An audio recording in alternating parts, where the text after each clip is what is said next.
Hi, I'm Damon Fairless. We know who is responsible for poisoning the American people with fentanyl, and we know that this global fentanyl supply chain, which ends with the deaths of Americans, often starts with chemical companies in China. That's U.S. Attorney General Merrick Garland speaking last week, announcing the indictments of 8 Chinese companies and several executives allegedly involved in the production and distribution of chemicals used to make the synthetic opioid fentanyl. The Justice Department charged 8 companies based in China and 12 of their executives for crimes related to the production, distribution, and importation of fentanyl, other synthetic opioids, methamphetamines, and their precursor chemicals. On the same day, the U.S. Treasury announced sanctions on 25 Chinese companies and individuals for the same reason. And then later that week, U.S. Secretary of State Anthony Blinken traveled to Mexico for talks with Mexico's president, Andrés Manuel López Obrador. Together, we are dismantling the criminal organizations that smuggle fentanyl from south to north. And together, we are disrupting the supply chains these cartels rely upon. The U.S. claims that cartels in Mexico are responsible for manufacturing fentanyl using chemicals supplied by China, and then trafficking the drug across the border into the U.S. It's all part of the U.S. government's attempt to deal with the latest and the most lethal phase of the opioid crisis. In Canada, over 38,000 people have died from overdoses since 2016. In the U.S., fatal overdoses have been staggering, nearly 110,000 people just last year. The number one killer of Americans between the ages of 18 and 45 isn't these car crashes, it's not heart disease or murder, but accidental overdoses from fentanyl. It is a disturbing trend we've seen. Fentanyl deaths have skyrocketed in recent years. An average of 20 Canadians are dying each day from opioid poisonings. This drug, fentanyl, is being laced into other drugs, and people may not even know that they're taking it. Every pill of fentanyl is a potential killer. Every shipment of fentanyl is a ticking time bomb. But while the U.S. blames China and Mexico, government officials in those countries say that the source of the problem is the U.S. So today, what's actually happening on the ground in each of these countries when it comes to the fentanyl supply chain? And what impact will these latest U.S. maneuvers actually have? Zachary Siegel is a journalist, a researcher, and co-host of the podcast Narcotica. He's been covering this issue for years.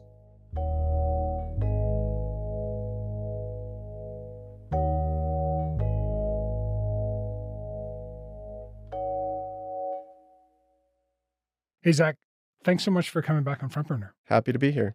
Okay, so this is kind of a story about finger pointing. And before we get into that and get into each country's alleged role in the fentanyl crisis, can you just first help me understand how most of the fentanyl on the streets in the US and in Canada end up here? Like, is there an example that can help us understand the basics of the supply chain?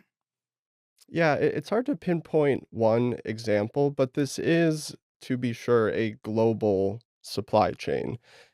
The consensus is right now, a lot of the precursor chemicals used to synthesize and manufacture fentanyl are sourced from chemical companies that originate in China.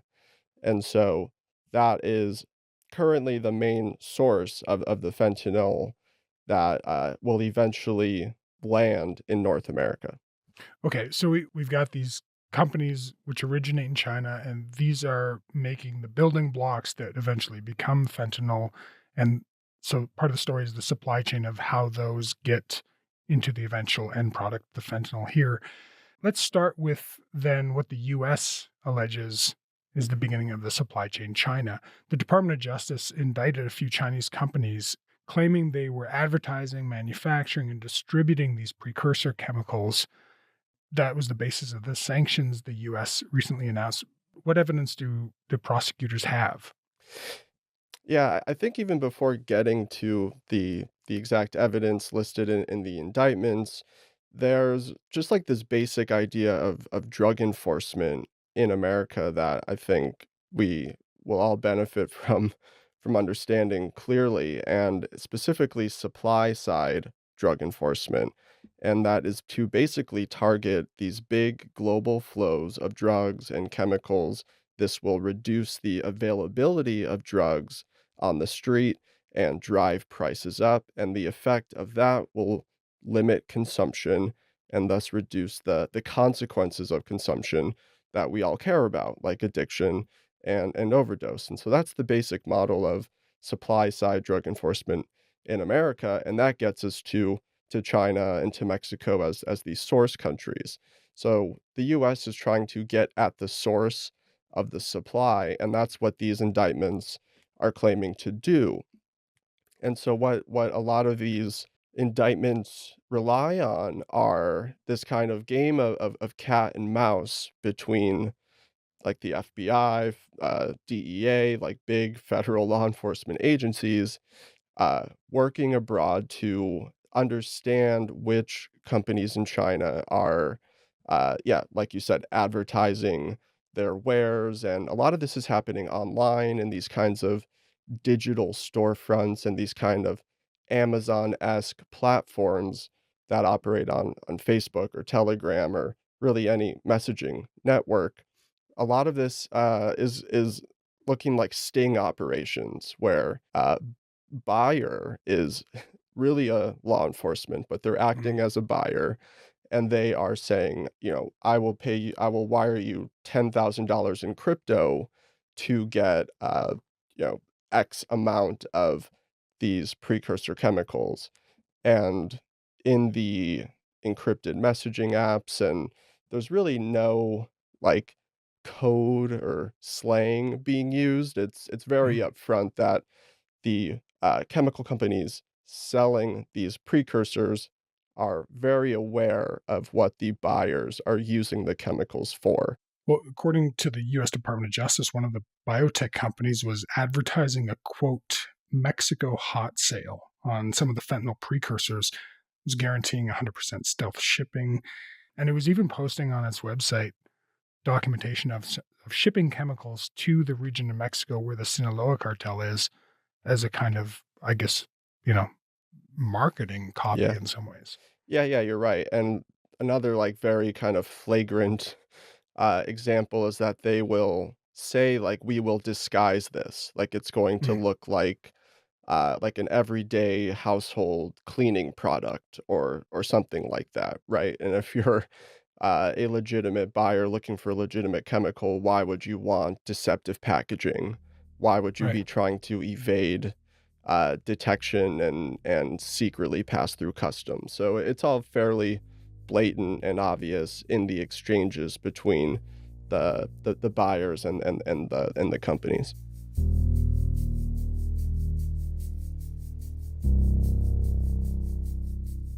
And yet China's denied this, right? It says that the US is scapegoating. But I mean, there's been a lot of reporting on what these firms do and their role of getting fentanyl to North America. So what do we know? I'd just like some more detail about how these chemical firms work. I think what gets lost in a lot of these conversations is that this illicit economy and the illicit and illegal drug trade operates, I would say, just below the surface of the legal economy and the legal trade.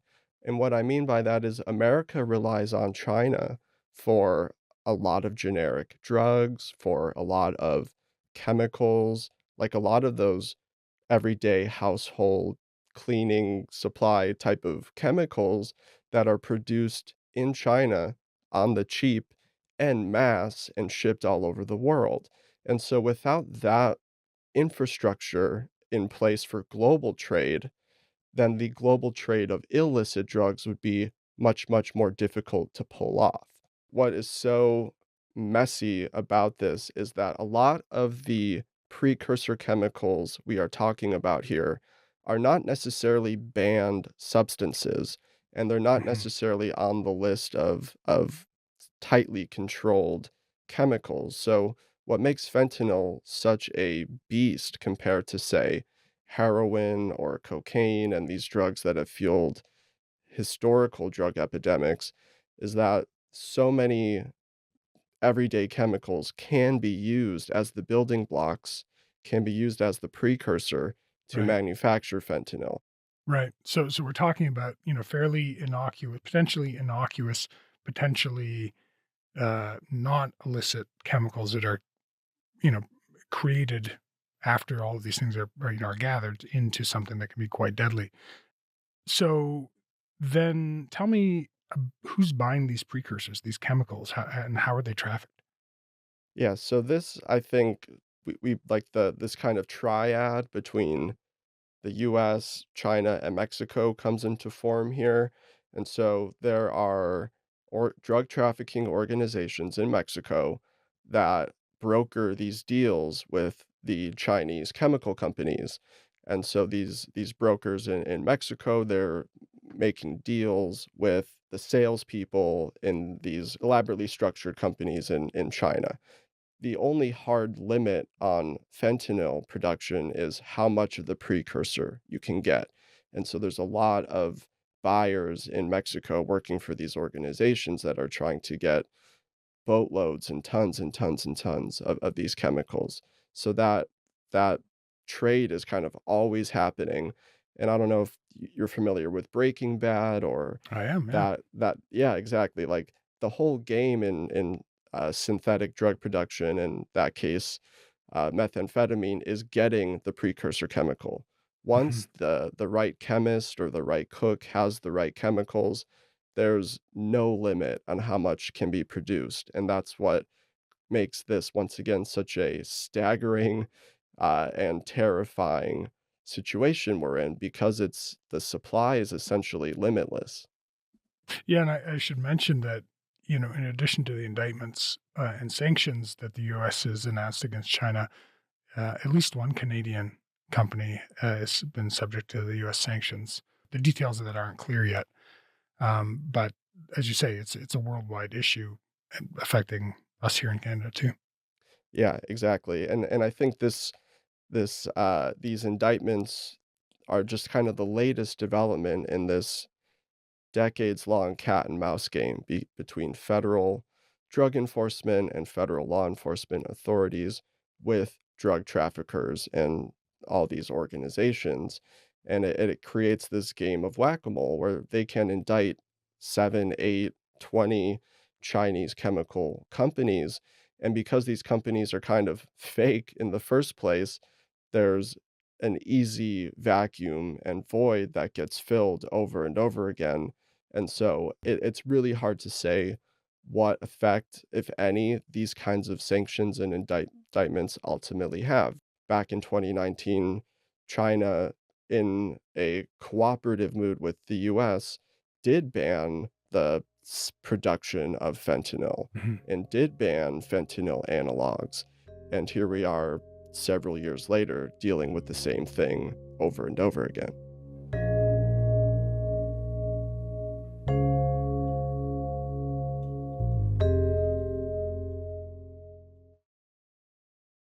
So I'd like to focus for a moment on Mexico. The U.S. has accused Mexico of being involved in the supply chain. Now, Mexico's president, Andres Manuel Lopez Obrador, or AMLO, has basically said what the Chinese officials have been saying, that the fentanyl crisis is a U.S. problem. He's also said that fentanyl isn't being produced in Mexico. Aquí nosotros no producimos fentanilo y nosotros no tenemos consumo de fentanilo. But can you give me a sense of what's actually happening on the ground there? Yeah, the statements coming out of Mexico are contradictory and often quite baffling to make sense of. Mhm. AMLO has said exactly what you mentioned, that there is no fentanyl actually being made in Mexico. And then other Mexican officials will say, well, actually, Mexico is more of a trans shipping point where already Mm. made fentanyl just passes through. And, both, like, the latter statement could be true, but I myself have seen documentary and photographic evidence of fentanyl being made in Mexico. So there is little doubt that clandestine labs in certain territories controlled by these drug trafficking organizations like Sinaloa, they do exist, and these labs do produce mountains of fentanyl that get shipped north to the US. So it's quite confusing to make sense of the statements coming out of Mexico, and knowing a bit more internally of Mexico's domestic politics kind of shows what's going on there. Like AMLO in these public statements that get sent around, there's always this kind of muscular nationalism, and it kind of paints America as this, as like violating Mexico's sovereignty and this kind of bully on the playground. We are not going to permit any foreign government to intervene in our territory, especially not a foreign government's armed forces. Of course we don't accept that. And so there's this political posturing that seems to be happening with AMLO's statements publicly, and then behind closed doors, apparently he's much more conciliatory and much more cooperative. You mentioned the Sinaloa cartel, the sons of El Chapo, known as the Los Chapitos. They're alleged to be involved in fentanyl manufacturing or the fentanyl trafficking. So what exactly are they accused of?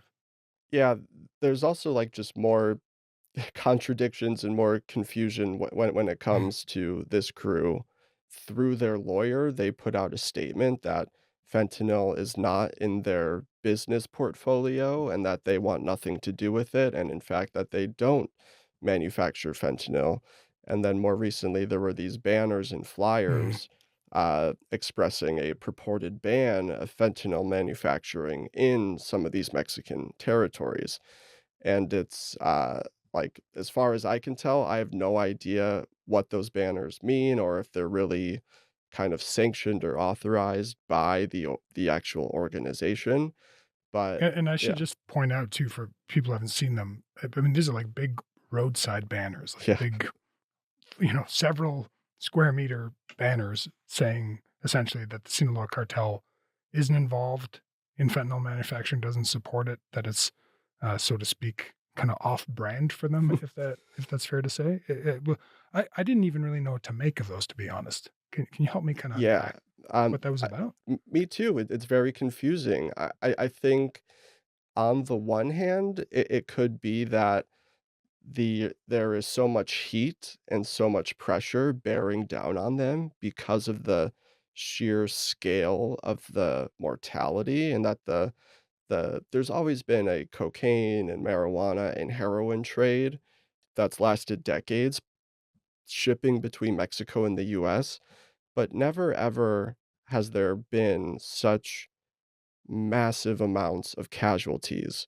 They could be trying to signal that, like, maybe they're feeling that pressure, maybe they're actually trying to, uh, change their practices, and I just think there's no way for us to know until there's a change in the actual supply, and so I Right. would not take the word of banners, posted on the street, and would actually look at the very real material conditions on the ground, which, to my knowledge, suggests that there is a endless supply of fentanyl available, and many, many people are still dying from overdoses.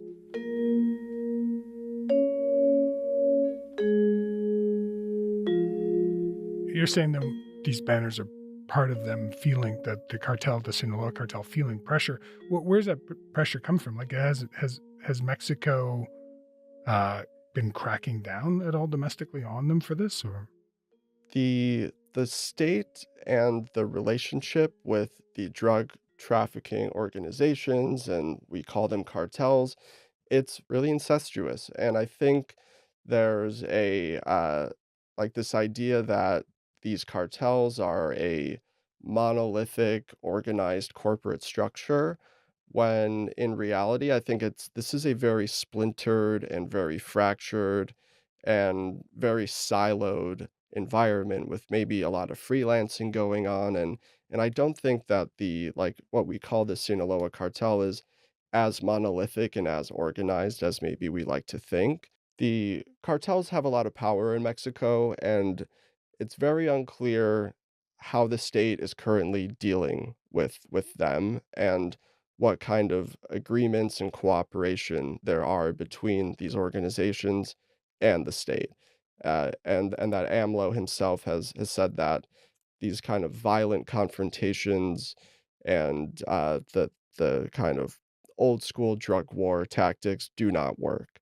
And so I don't quite know what that means. And again, I just look to the conditions on the ground, and if suddenly the supply begins to change and there's less fentanyl or there's pure heroin coming in, then we know that there's actually something happening. But for now, I think there's a lot of rhetoric, a lot of politicking, a lot of talking, and it's really unclear what is actually changing on the ground. So you've got Mexico and China painting this all as a mainly US and to some extent Canadian problem.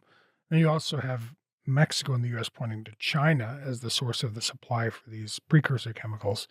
And then there's all the pressure on Mexico to do something about the cartels there. And I should say there have been efforts in all these countries, Mexico, China, the US, Canada, to curb illicit fentanyl production and distribution.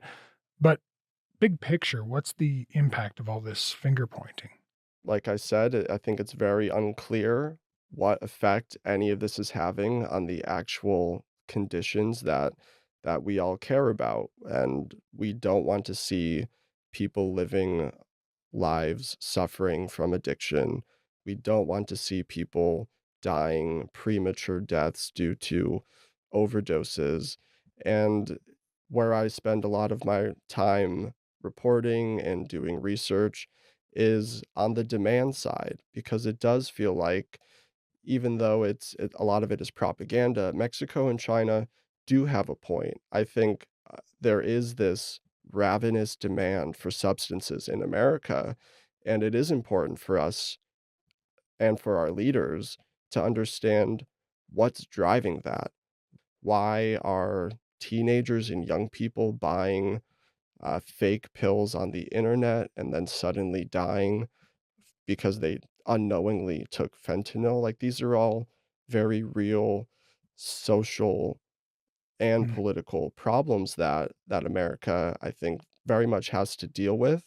And it just seems like the supply side focus takes up a lot of the conversation, when in my mind it seems like we as Americans can have much more control and much more effect if we get a grip on some of those questions I was just asking.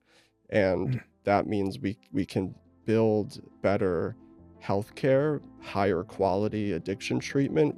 And I just think that is the big problem that America has struggled with. All right, Zach, we'll leave it there for today. Thank you so much. I really appreciate it. Yeah, sure thing. Thanks for having me.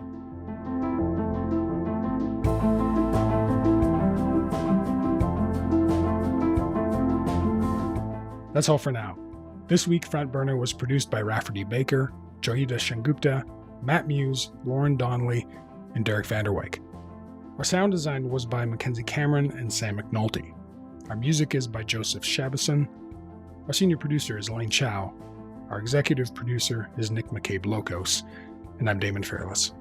Thanks for listening. Front Burner will be back on Monday.